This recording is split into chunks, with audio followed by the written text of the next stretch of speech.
I'm gonna leave you. I'm gonna find somebody new. You won't be able to. No one likes me. I love you very much, though. Thank you. Let's be real. Hi. I guess we could do that. Whatever. Yeah, let's do that. Hey there, my name's Amanda. I'm Kalli. And we are the disappointments. We will disappoint you regularly. So today we want to talk about our first fandoms. We were huge fangirls. We were the original fangirls when, that's actually part of the reason that we are disappointments is because we were fangirls before fangirling was a thing. Yes. Our parents and everyone that was around us called it obsession and they considered it unhealthy. Yes. I had an amazing imagination. Amazing. Oh, heck yeah. It was so good. All the babies I was going to have with all those boys. Anyways, so our childhood and our friendship, the foundation of it is fangirling. Nobody fangirls quite as hard as she does with me and I with her. It is a little ridiculous. We did not have internet type. I mean, there were fan clubs that you could be a part of on the internet, and I was. You didn't have regular access to that kind of thing. Right. I think the best access we got to our fandoms would have to be magazines. Yeah. Magazines was our thing. But that's so one-sided. God smiled upon us and stuck us together. Right. And that was part of the reason why they didn't want us to be friends either. I know. They felt like we fueled our unhealthy habits. We did. Yeah, we did. They weren't wrong. Nope. By the time that you got to me, I was very deeply intertwined into Buffy. Buffy was my original fandom. I was not allowed to watch Buffy. I ate, breathed, drank, slept Buffy. She did. We had the VHSs of the first couple seasons. And there were like 4 episodes per VHS. You're like, I'm so proud of that. I was so obsessed. I could not think of anything else. I had Buffy posters. I wanted to be the next Slayer. I did. I wanted to do that. I wanted to kill vampires. And then you fell in love with vampires. But that's later on in life. Oh my gosh, that's so Buffy. There it is. Maybe I am Buffy. Maybe. Maybe I was Buffy all along. Buffy is in all of us. Not me. One of our original fandoms together was NSYNC. She never got to go to a concert. I never missed a concert that came to KC. I touched Justin on the hand for the first one. He was sweaty and he was wearing baby blue head to toe. He was wearing a baby blue hat. Hair? Yes, it was everything I wanted it to be. Aww. Minus the pregnancy. I did not get pregnant from that touch. Dang it. And that was the only thing I wish that's how that worked. I know. I'd be so pregnant right now. I know. All the time. All the time. Oh yeah, let's talk about how you lied to me. She pulled out the cassette taper. Was it the From cassette? the very first NSYNC album? Yep. There was we had a cassette between the two of us, and she pulled out the book with the lyrics on it. And we were looking at a picture of all 5 of them, and she said, "Who do you like? Who's your guy?" And I pointed to Justin, and there was this long, awkward silence. And then you eventually pointed to Lance, and you said, "Well, this is the one I like." And that was a lie. I said I liked Lance because she was very protective over... Yeah, you didn't get my things. Yeah. I wasn't If I wanted to be her friend, which she was my only friend, if I wanted to keep her as a friend, I needed to not like Justin Timberlake. I will say that was very true. Titanic was huge. We were big fangirls of that at a young age, which meant that we didn't ever even see the whole movie. Oh, I did. You did? Yeah, public school, man. I didn't get to see the whole thing. I saw... And that's so weird because it was boobs, and I had boobs. I got to see boobs. I got to see the sex scene with the steamy hand on the window. I snuck the steamy hand. I did not get to see the boobs.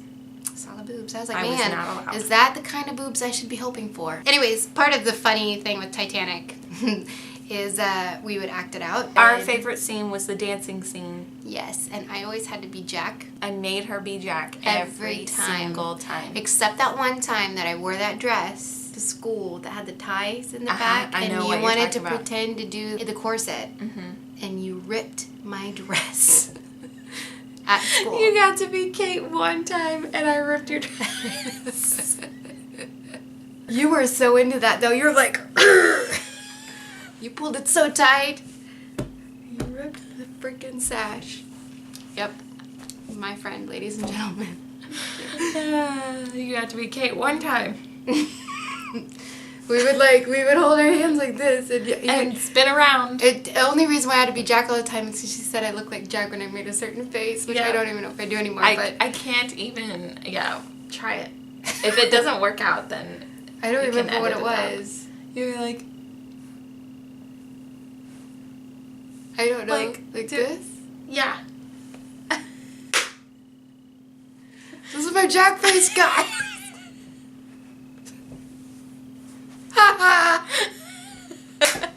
He doesn't even laugh like that, Amanda. He's like, that's what he does.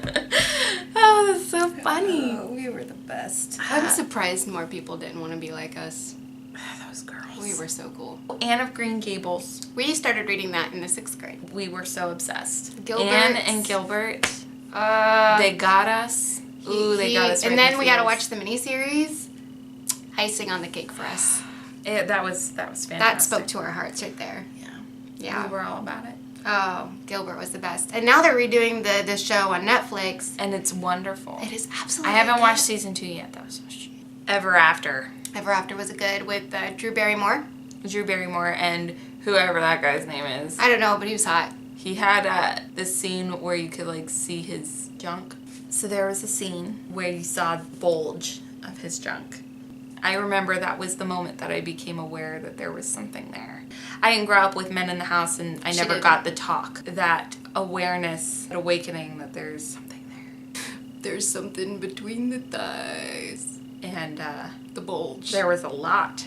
A lot of bulge in Ever After. A lot. A lot of Ever After bulge. And that old guy had a bulge, too. Everybody had a bulge, honey. They wore tights. There it is, guys. It was. If you want a good bulge, Ever After is your thing. It was both fandom and sex education. Sexual awakenings.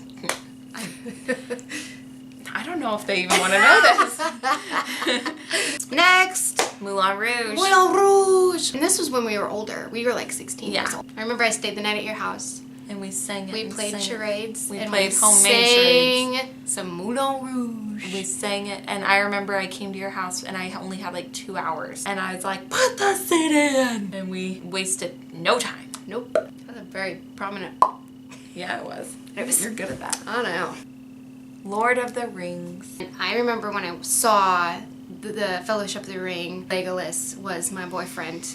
Not Orlando Bloom. Legolas. The ears, the blonde hair, the elfism. I told my husband when we first started dating, I was like, listen here, if Orlando Bloom ever asks me to marry him, I will have to say yes, just so you know. That's what you're getting yourself into. You know what? Disclaimer. That's okay. I think that's all right. I think that was the first boyfriend that we shared. And we were like, don't care.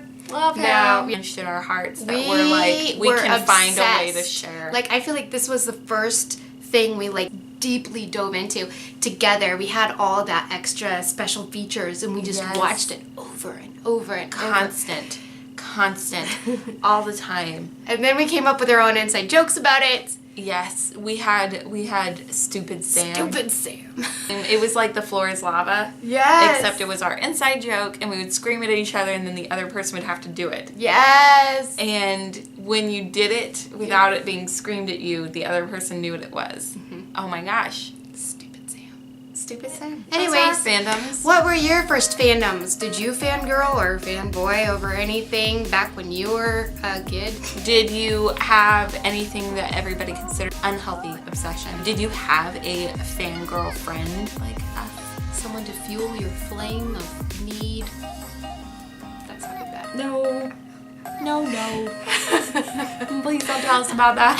Anyways, please comment below. We'd love to know. Tell us about your fandom. Don't forget to like, subscribe, share, all that jazz. Maybe hit a bell. If there's one ring. You know, let's just ring a physical bell. Go ring your doorbell. If you have one. For us. Please. Do you have a doorbell? No. Me neither. I have a knock on your door. Knock on your door. Not the same. No, I don't think that's the same. We should just buy a doorbell.